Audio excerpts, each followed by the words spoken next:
Chapter 31. Worried and the Tease. To be honest, I feel so safe and sound with Severus and me standing in an embrace like this. Professor Dumbledore didn't say anything at all and just let me and Severus have this time together. However, at the same time, I was also frustrated and a little scared. I wasn't trying to be. I know I need to go by my own words and enjoy the time we have together. But if Voldemort were coming back at all, like if there wasn't even a tiny slight chance, then Severus and I could live happily ever after. Possibly. I mean, anything will be possible, right? Especially after I finish my time here at Hogwarts years from now. Severus and I could actually be together as an adult couple after I get out of Hogwarts and have our own lives. But maybe I'm wishing too much. I know it won't be that way, though. Life itself won't let it turn out like that, as it'll be too good to be true. After suffering through the pain I've already dealt with, I can't bear to think about the pain I'd be in if my nightmare came true. But, who knows? I don't want to let Severus die or anyone. I won't let Voldemort win, and neither will Harry. That is, unless he does come back. I know this about Harry by now, since out of everyone, I'm the only one who knows how he feels and what the deal is. No matter what seemed to be said by me or anyone, I couldn't help but feel worried and scared. Something to me feels off, and I feel like Harry can almost start to sense it as well. The only thing is, I haven't really talked about it to him, and he hasn't done much regarding it.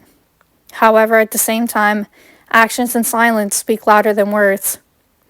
I didn't notice that I'd appeared upset until Severus lifted my chin and asked, "Miranda, love, what's wrong? Why do you seem upset and quiet?" I looked at Severus and Professor Dumbledore, and they were purely concerned, or at least seemed like it, judging by their facial expressions. I didn't notice that I'd gotten quiet and totally spaced out. I didn't realize it at all. "Is everything all right, Miranda?" Dumbledore asked. I sighed as I stared at them. I can't help but feel worried about it all. I felt that something wasn't completely right this year, and I know Harry can sense it as well, even though we've only said so much privately. No one believes him about his name being in the cup. I know he didn't do it. Everything about the tournament seems off somehow, not to mention the dreams Harry has been having or what I've been seeing as well. Something doesn't add up. I turned around so my back was against Severus's chest as I looked at Dumbledore, and he kindly looked at me. "I understand your concern. Believe me, but I also stated to young Harry that he should simply cast away his dreams for now. It's fine to be worried, and as headmaster, I know something isn't quite right. But alas, I cannot solve the issues or know what to do right away unless something occurs." "So you aren't denying the possibility of him coming back, but at least believe me and Harry?" "Of course I believe you, Miranda, and I believe Harry too. But alas, until we have definitive proof somehow that he'll return, there's only so much I can do for now. Which is why I've been saying this to you and Harry, not to worry so much at the moment and to carry on with things. But with my dreams and Harry's, I don't see how they can be wrong. No matter what occurs, Miranda, me, Severus, and all the staff will do what it takes to make sure all the students are safe. As headmaster, that's my duty. I'm not specifically saying to ignore them, as I know Tom Riddle all too well. I know he's out there somehow. But for now, Miranda, it is my duty to worry. You're too young to be too concerned about so much right now. I'll even have Severus keep a closer eye on you, just in case." I sighed. "Do you really think he'll come back, sir?" Dumbledore paused for a moment before responding. "We'll have to wait and see what unfolds in time." Before I could respond, he continued. "I know you'll be concerned, Miranda, but believe me when I say I'll try my best to protect you, young Harry, and everyone else." He gave me a reassuring smile as I smiled back softly. Severus could feel how tense I still was as he rubbed my shoulders as I heard him ask, "You're still tense, Miranda. What else is bothering you, love? Talk to me." I know I probably need to listen to my own words and enjoy the time you and I have, but it would be easier if Voldemort weren't coming back. Severus, I can't bear to see something like that happening to you. If it does, I won't be the same. I know I have people who care about me, but Voldemort killed my parents, and you protected me, Severus. I know I'm frightened of him, but I'll face him on my own if it truly comes to that. I'll do anything so everyone here will be safe from him." I looked at Dumbledore as I also said, "Sir, I can't see anything bad happening to you either. Harry and I would be devastated. Nothing would be the same afterward." I saw Dumbledore and Severus exchange a look as Severus turned me around so I was looking straight up at him. Severus grabbed my hand and squeezed it tightly in reassurance as he stated, "Look, Miranda, I know how worried you are about everything, love. I'm worried too, and so is Albus. I love you enough that I'll do anything I can to protect you. I wouldn't even let the killing curse get to me than you. I'll do anything for you, and when I mean anything at all. I wish I could run away with you. I wish we could, but we both know we just can't. I want to be with you. I'll even change the way I am so that we can be together. I'll even quit my teaching job for you if that has to occur. Severus." I jumped slightly as Dumbledore stood up all of a sudden with a tiny outburst. My eyes got wide and so did Severus as we stared at each other. Clearly he was a little upset about something that Severus said. Even Severus was shocked by his outburst, and Dumbledore is usually calm. Every time I engage with him or see him, he's calm. I guess maybe he wasn't expecting Severus to say something of that. I tried to relax his mind. "Sir, don't worry, it's fine. Severus was just saying it." In return, Dumbledore nodded his head as Severus had to reassure him before I got the chance to say anything else. After a couple minutes, things appeared to be better, so I guess that meant it was okay, since he nodded his head after Severus spoke. At the same time, I was touched by everything that Severus said to me, and I wasn't expecting it at all. I can't believe he would do so much for me. I sighed, trying to avoid and hide my worries, but I knew that Severus could see right through me. I looked at Severus and he looked at me, both of us staring into each other's eyes. "I can see right through you, love. I know you're really worried about everything, but please don't worry and don't be upset. Whatever happens will happen. I'll stick by your side till the end." I had tears in my eyes, but I responded, "Severus, that has got to be the sweetest thing you have told me. Thanks, baby." I softly kissed him as he chuckled, "You're welcome, my love." I felt him give me a smirk as he kissed me back, and we soon let go. Severus held me in a comforting embrace as I turned my head and glanced at Dumbledore.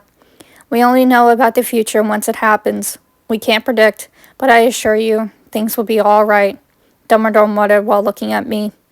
"Thank you, Professor, for everything, and I'm sorry for all my worries," I responded to him with a small smile to reassure him. "It's no trouble at all, Miranda. Now, get some rest." I nodded my head as I suddenly found myself yawning without even realizing how tired I seemed to be starting to get. Maybe that's why Dumbledore just told me to get some rest. I said goodnight to Dumbledore as Severus grabbed my hand and led me out, as I knew he wanted to make sure I got some rest. As we were walking in the hallway, I glanced up at Severus still hand in hand. "Where are you taking me, Severus?" "To my personal room, of course." I giggled and responded, "But why? I thought I was going to my dorm." He chuckled and responded, "Not tonight, Miranda. You'll see soon." I have a feeling that he is taking me there for a whole other reason. I smirked because what if I'm thinking is true, that I'm going to tease him a little first.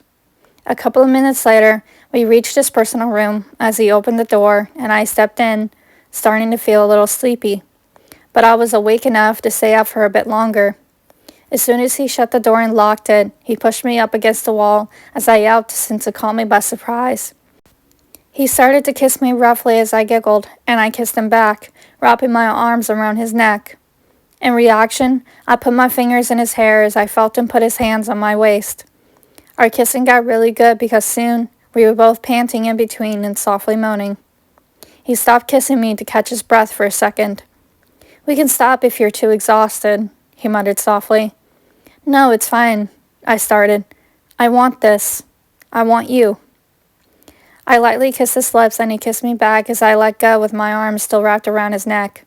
Noticing I was still on my tiptoes, he picked me up on my behind as I wrapped my legs tightly around his waist. He held me comfortably so that I wouldn't fall. "I don't know how you do this to me, Miranda, but you truly do have some sort of spell on me." I smiled softly, responding, "That's because I'm magical, Severus.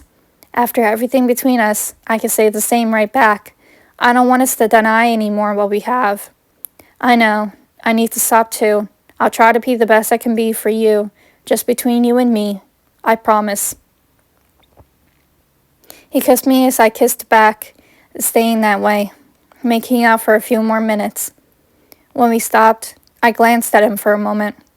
I asked honestly, Are you sure you want to do this tonight, Severus? Suddenly feeling a bit uncertain, he responded as he cupped my face. Yes, I'm sure, Miranda. No worries. No one will know but us. It'll be our little secret. He responded by looking into my eyes.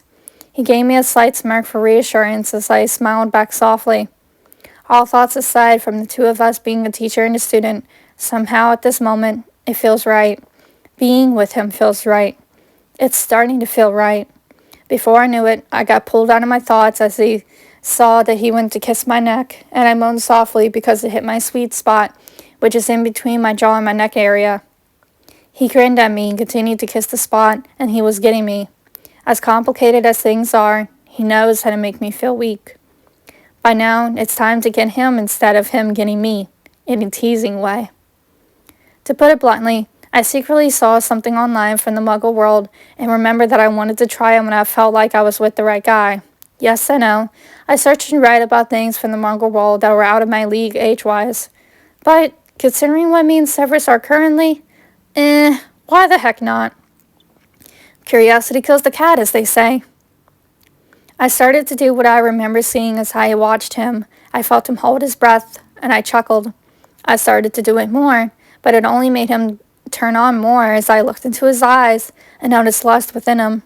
I stopped what I was doing as I felt him begin to run his fingers up my leg and into my inner thigh. Since I was wearing pajama shorts, Severus slipped his fingers inside my shorts. He was definitely teasing me as the time to get back at me with his cheeky side. But the more he did it, the more I realized that I was getting turned on more and more. I need him, and I need him now. Before he continued, I stopped him as we stared into each other's eyes. We both pulled ourselves into his bed, or more like he pulled me. Since his pants were down already, I continued to do what I was doing before as I smirked at him. He started to hold his breath, but it didn't last long as soft moans started to come out. He kept telling me to just make him make love to me, but doing this is the purpose of me deciding to be a cheese, isn't it? While I was doing this, I didn't even know how good I was since this was my first time. He asked, Miranda, why are you teasing me like this? You know that'll just make it worse. Apparently, I was already aware of his big problem because it was already really noticeable. Actually, it's been very noticeable for a while, and honestly, it's really bloody hot if you ask me. I giggled and blushed as I stopped to look at him. I know it will get worse, Severus, and I'm teasing you like this because I want to tease you. I saw it online from the Muggle world and I wanted to try it. I winked at him, and he grabbed me as he stripped me down to my undergarments. Then he began to tease me back by doing something I bloody wasn't expecting at all. I started to moan, and I couldn't seem to stop. That only lasted a couple more minutes as we both gave up and started to kiss and make out. I told myself, don't think much about it, relax, and do what your heart says. Bloody hell, I needed some sort of release right now, and it feels so right.